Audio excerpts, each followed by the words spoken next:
Hey everybody, we are live. This is Emily Leach, founder of the Freelance Conference, and I am here with our keynote speaker, second keynote speaker.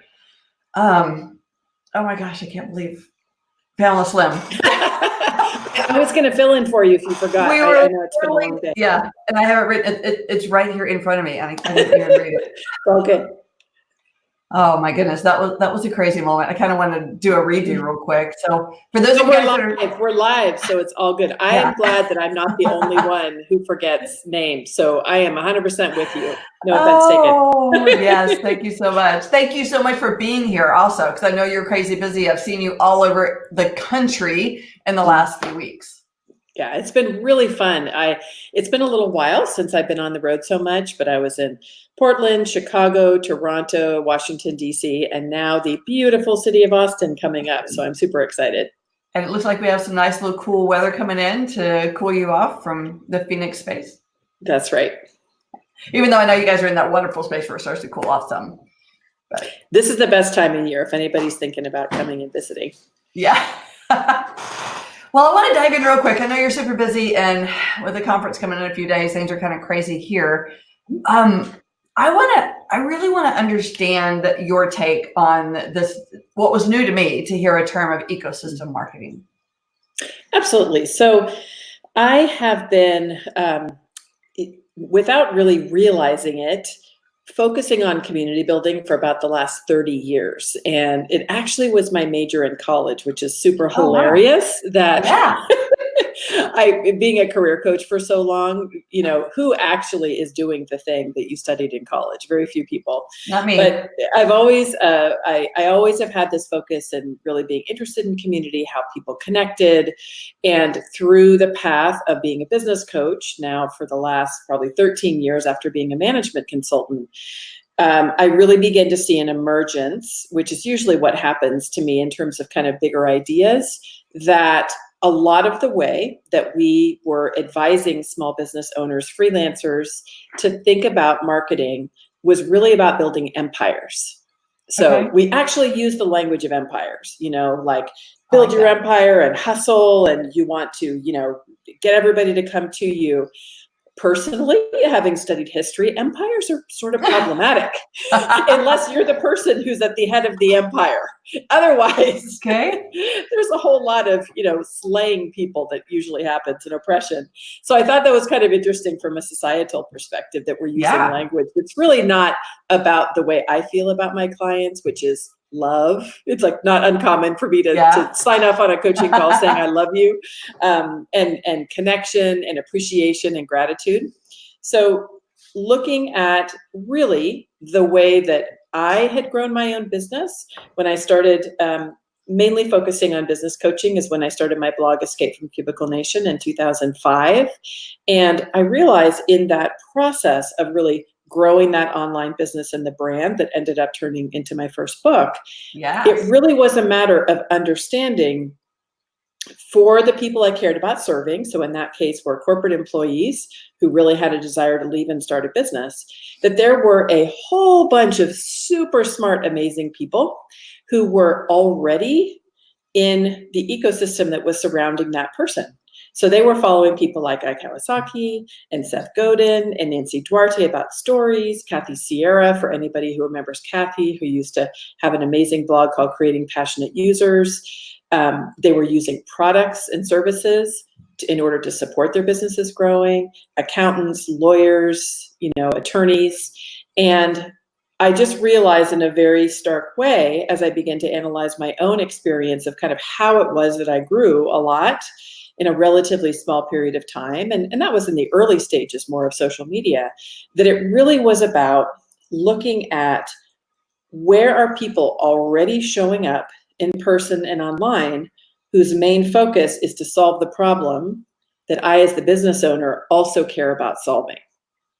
And it turns out I can't ever solve all the problems my clients have. I'm not an IP attorney. I'm not a graphic designer. I'm not an accountant. Don't hire me to set up your QuickBooks, right? That's not my strategy. As trends emerge, that I really do need to have all of my smart friends that are continuing to write really interesting books and do work.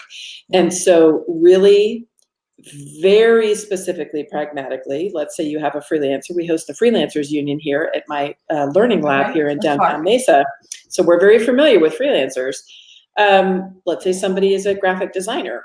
You know that when they're hired by a business owner to do graphic design, probably that business owner will also need to have some photographs taken. They may need a website designer to do their website. They probably have issues in copywriting. They also need to make sure that they have trademarked their brand name. So they might need an IP attorney. You can begin to see where naturally the way that we see when freelancers come together is there really is an ecosystem that's putting their ideal client in the center, as opposed to the empire, which says, I am the center. I am the one. I am the expert. Everybody come to me. And that's where we have our followers and we have our fans.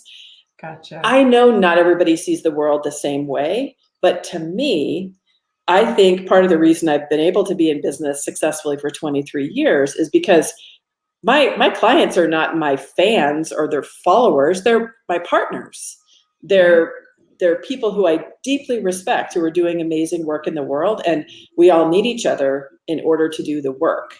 And so that's really fundamentally kind of what the big idea is we still need to do our work in order to make sure that people can find us within the ecosystem. But I would much rather do an ecosystem analysis to find out who already is an amazing referral partner, where my ideal client is already hanging out, rather than having to beg them to come over to my place or to create an event where I'm begging people to come. See, I'm being unfair because you're doing all the hard work of organizing the Freelancers Conference. What am I doing? I'm parachuting in like, thanks. And everywhere I turn are going to be amazing people who would be a really great fit for me and my audience. Does that make sense? That's the point of it. Yeah. Right. And actually, you just gave all the work that I do and the way that I ran my freelance business, because I've been a freelancer since 1992. You just made it all finally make sense. I call them lateral relationships. You know, as a website designer, I always made sure that I knew graphic designers. I made sure I knew funnel people, because a lot of times it's funny. At any point in time where you're connected to the computer, a client can very possibly feel like you know all the things because you're good at using the computer. Yes. And so they do. They're like going, oh, I need to run an ad campaign. Okay, well, I need SEO people, or I need ad campaign people. I need all the people around me. And I know some people, myself included, sometimes I would just try to do all of it. And I can, but not as well as that person can, and not as well as that person can. And so it's really interesting. One of the things I love the most about the conference is watching. So I'll make sure I'm watching you a whole lot in the next couple of days when you're here, is watching people go and find their people. That's right. And then take them over to a table somewhere, and then you guys just sit there and chat and talk. And then they may find 2 or 3 different groups of people that become their groups. Yes. And then they walk away. And I love being on Facebook, and I watch 2 people chatting in a comment. I know where they met. That's exactly it. For those of us that do get super nerdy, like present company, 100% about building community, that's really what it is connecting great people to each other, and especially around the passion that you have, really the core of your mission. I know passionate freelancers who might feel very strongly about design. They have really strong ideas about, like, why is it important to have a super well designed functional website? You know, often there's a really clear purpose around that and a mission. And so given that, in order for us to do our work, we need each other in order to be delivering that. And it feels so good to know that where a client who you love has a need, that you can be referring them somewhere else, you know, that where they're absolutely treated well. And on the marketing side, it has a super pragmatic focus too. Very often we tend to gather with like-minded folks. So I wrote a post years ago on Escape from Cubicle Nation when I still had that site live of many people's concern is, but there's so many coaches or there are so many graphic designers where I am, like the market is saturated. And my point was, it's like we're on this tiny little island and we have these signs, we're walking around like, hire me. But in the meantime, there are 7 continents of people who have no idea who we are, because often coaches tend to go to coaching conferences, or, graphic designers will go to design week.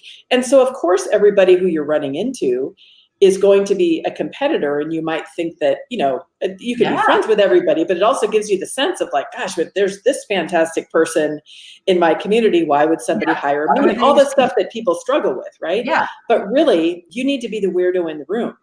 Yes. You need to go to places where you're the only coach in a room full of software developers. Yeah. Right? Yeah. And it's weird. You feel like a weirdo sometimes. Like you're like, I love it. Why are you here? But that's why.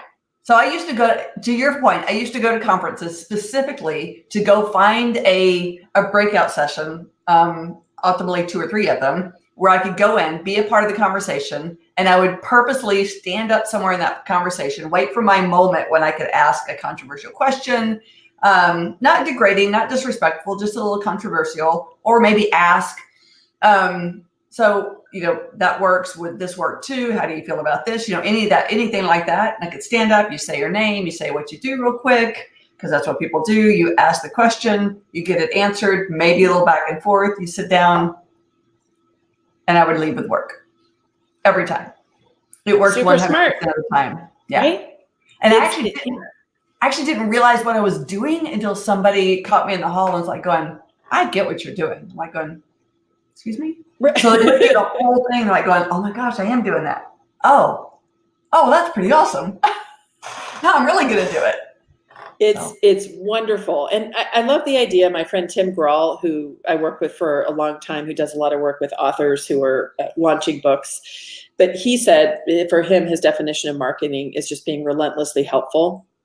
And being somewhere where you are just where people feel like, oh my gosh, like it's so useful to have you in this room or in this conversation, which is it feels good to be that person, but especially you align that with being a weirdo in the room, and when you do a little bit of upfront analysis, when you have some discernment, when you're kind of checking things out, and you do make sure that would be a really good fit. It's always, part of, I think, our experiment is always really widening our net and challenging our assumptions about who it is that we think that we can serve, because sometimes our preconceived notion of who would be an ideal client ends up not being, or that there are other people who could benefit from what we're doing we haven't thought about. But it is where you are discerning about it, then it feels really good to just be somebody who's providing answers and support and an understanding. And it just is really smart kind of from a competitive perspective.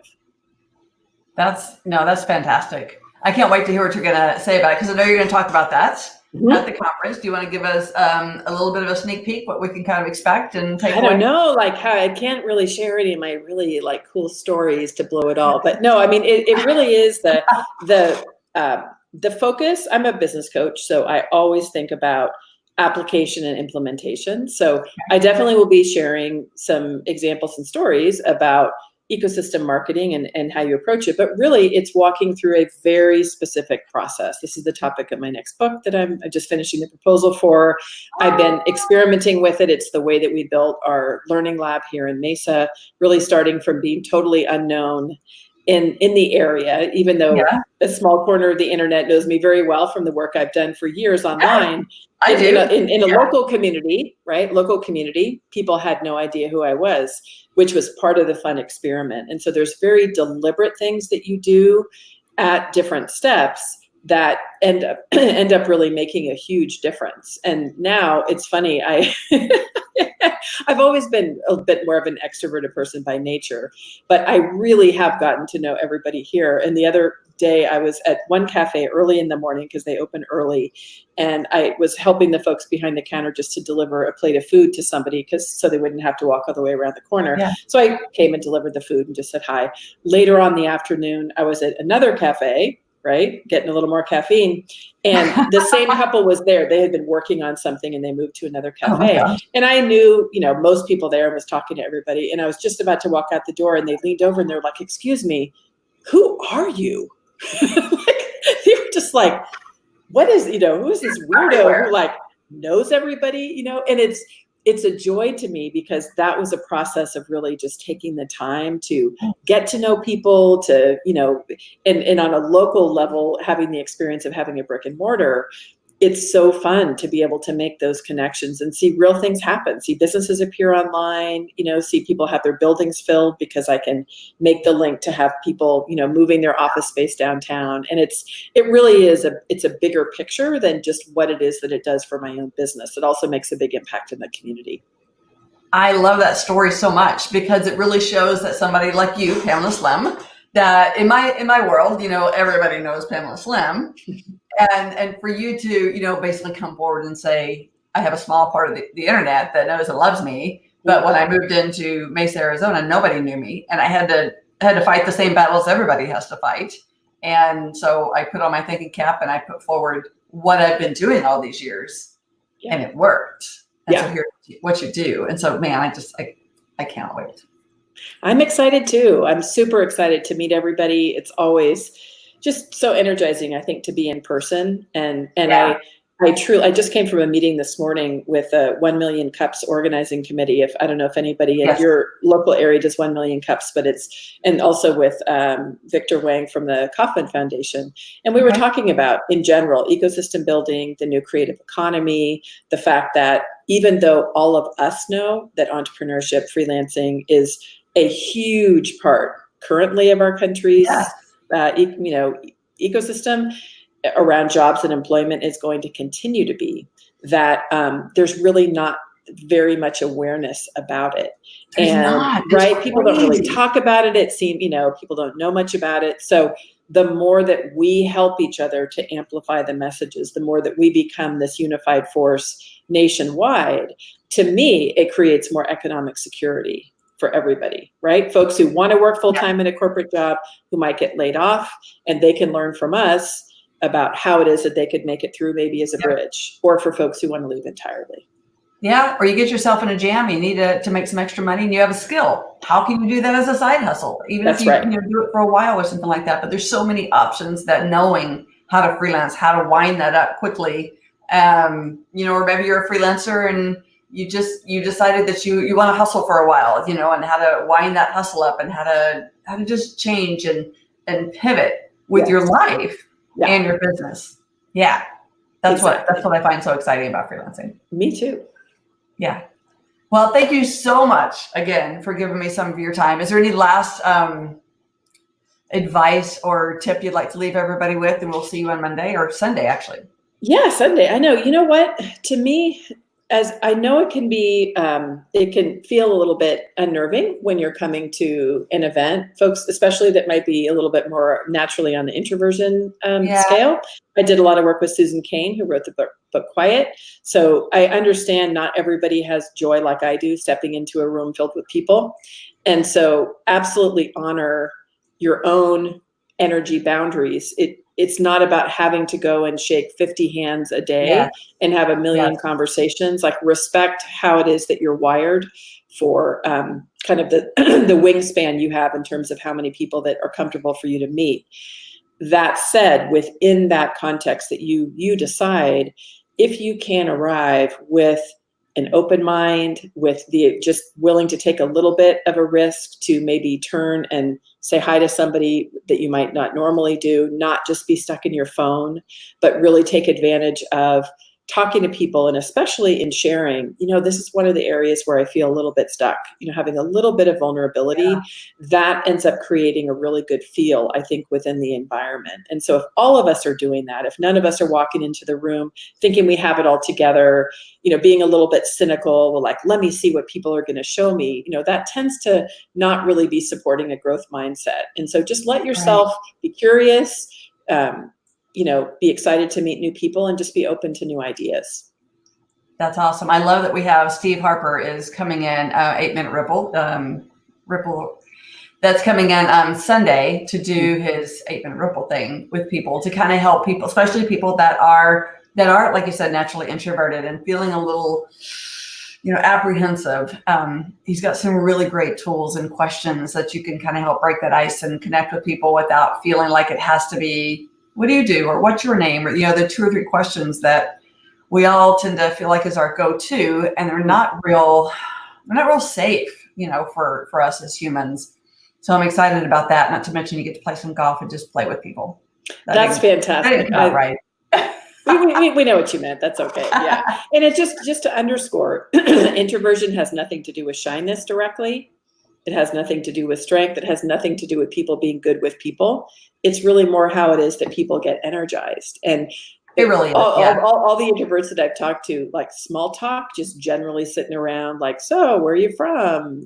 Is just boring and not really interesting. So if we can let ourselves drop a little bit more into, tell me about, what you're working on, or what are some of the things that are challenging, then I think it can, or what are you really excited about? It gets us to a different level of conversation.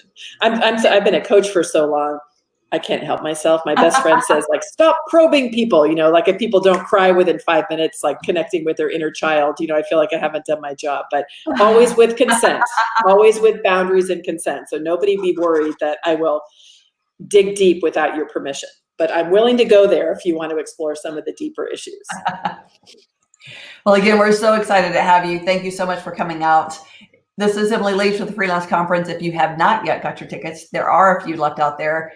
Freelance Conference this year is October 27th through the 29th, right here in Austin, Texas. It is our last year in Austin. Freelanceconference.com, FreeCon19. Grab all the details, grab your ticket, agenda, all the great things. And I will see you on Sunday at Top Golf. See ya. Bye. Bye-bye.